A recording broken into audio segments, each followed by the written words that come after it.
Hello, নমস্কার। আমি জয়দীপ মুখার্জি। একটা শর্ট ভিডিও দিয়ে মোটামুটিভাবে একটা সবার সাথে পরিচিতি সেরেছিলাম।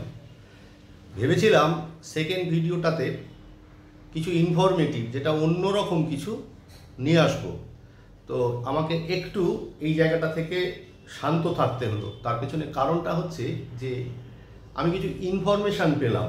সেই ইনফরমেশানগুলো তোমাদেরকে জানাবার জন্যে, বিশেষত যারা উচ্চ মাধ্যমিক থার্ড সেমিস্টার অবশ্যই কমার্স, অন্য স্ট্রিম সম্বন্ধে আমার একেবারেই কোনো ইন্টারেস্টই নেই। তো ব্যাপারটা হচ্ছে যে আমাদের এই কমার্স স্ট্রিমে আমাদের পরীক্ষাটা সম্বন্ধে আমি বেশ কিছু ইনফরমেশান একটা জায়গায় দেখলাম। তো সেই ইনফরমেশানটা তোমাদের সাথে ভাগ করে নেওয়াটা খুব জরুরি বলে মনে করলাম, তাই এই ভিডিওটা করছি। চটপট সেটা বলে নিই। সেটা হচ্ছে, তোমরা সবাই জানো যে পরীক্ষা শুরু হচ্ছে 8ই সেপ্টেম্বর, শেষ হবে হচ্ছে গিয়ে 22শে সেপ্টেম্বর। আর পরীক্ষায় তোমাদের কি করতে হবে, পরীক্ষার হলে সকাল 9টার মধ্যে চলে যেতে হবে। আর পরীক্ষাটা শুরু হবে 10টা থেকে, শেষ হবে 11টা 15-তে। আর এই পরীক্ষার অ্যাডমিট কার্ড তোমরা কাউন্সিলের যে পোর্টাল আছে সেই পোর্টাল থেকে ডাউনলোড করে নিতে পারবে।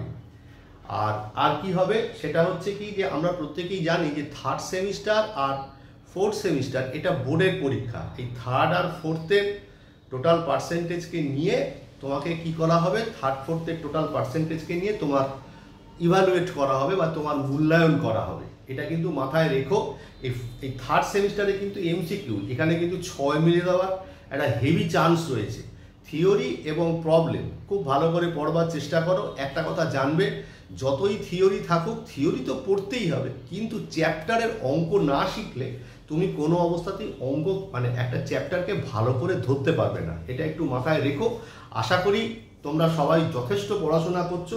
আরও দু একটা কথা বলি, নীল ও কালো কালির বল পেন নিয়ে তোমাকে যেতে হবে। কোনো জেল বা কালির পেন ইউজ করা যাবে না। ওএমআর শিটেই যেখানে যেখানে গোল গোল করা আছে সেখানেই দাগ দিতে হবে, অন্য কোথাও লেখাও যাবে না।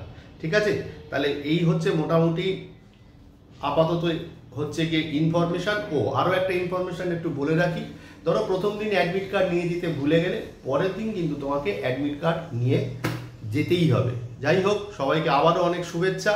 আবার পরবর্তী একটা ছোট ভিডিওতে আবার কিছু ইনফরমেটিভ জিনিস বা পড়াশোনা বা জীবনের ক্ষেত্রে যেটা কাজে লাগে সেটা নিয়ে ফিরে আসবো।